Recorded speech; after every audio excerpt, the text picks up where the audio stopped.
RDS নামে একটা প্রকল্প আছে। সেই প্রকল্পের এটা হচ্ছে ইসলামী ব্যাংকের একটা ফ্ল্যাগশিপ প্রকল্প। এই প্রকল্পের মূল হচ্ছে পল্লী উন্নয়ন প্রকল্প নামে, যেখানে 5,000, 10,000, 20,000 টাকা পর্যন্ত লোন দেয়া যায়। নারী গ্রাহকের সংখ্যাই বেশি। ভোটের আগে 10,000 টাকা করে অনেক নারীকে দেয়া হয়েছে। মানে স্পিকার, আমি এবার পয়েন্ট টু পয়েন্ট আসি। এখন একবার যে ব্যাংক আজান দিয়ে তকবীরে লিল্লা দিয়ে দখল করা হলো, সেই ব্যাংকের দখলটা বেদখল হয়ে যাবে, এই যাতনা তো আমরা বুঝি মানে স্পিকার। সুতরাং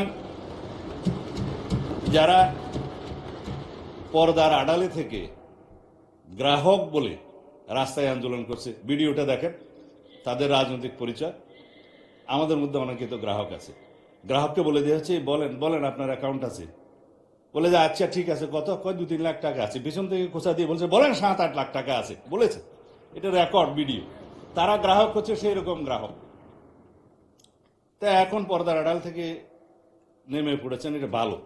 বেপর্দা হওয়া, বেনাকাব হওয়া কোনো কোনো ক্ষেত্রে খারাপ, তবে এই ক্ষেত্রে ভালো হয়েছে যে মানুষ জানতে পেরেছে।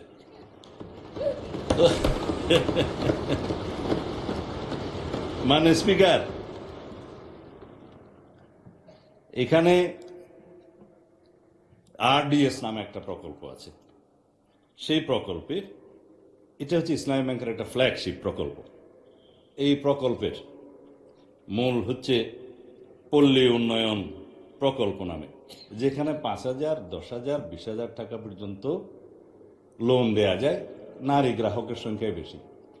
ভোটের আগে 10,000 টাকা করে অনেক নারীকে দেয়া হয়েছে। লাইনে আমার এক ভোটার জিজ্ঞেস করছে, আমার এক কর্মী, মা আপনি কোথায় দিবেন? বলছে যে বাবা, বলছে কোরআনের দল না দিলে তো জান্নাতে যাওয়া যাবে না। 10,000 টাকাও দিয়েছে, বলেছে এটা মাফ হয়ে যাবে, আরো 10,000 টাকা পাবো। এইভাবে মানে স্পিকার, মুনাস হিসাবে দাঁড়িয়ে পাল্লায় ভোট দিলে জান্নাত পাওয়ার নিশ্চয়তাও দিয়েছে। এই আরডিএস প্রকল্পের মধ্যে কত হাজার কোটি টাকা ডিস্ট্রিবিউট হয়েছে জানো? 22,000 কোটি টাকা ডিস্ট্রিবিউট হয়েছে। 11,000 কোটি টাকা আগে দেওয়া হয়েছিল। এই 5ই আগস্টের 2024-এর পরে নির্বাচনের এই বৈতরণী পার হওয়ার জন্য আরো 11,000 কোটি টাকা দেওয়া হয়েছে। এর কোনো হদিশ নেই। তবে একজন নারী ভোটারের কথা তো বললাম।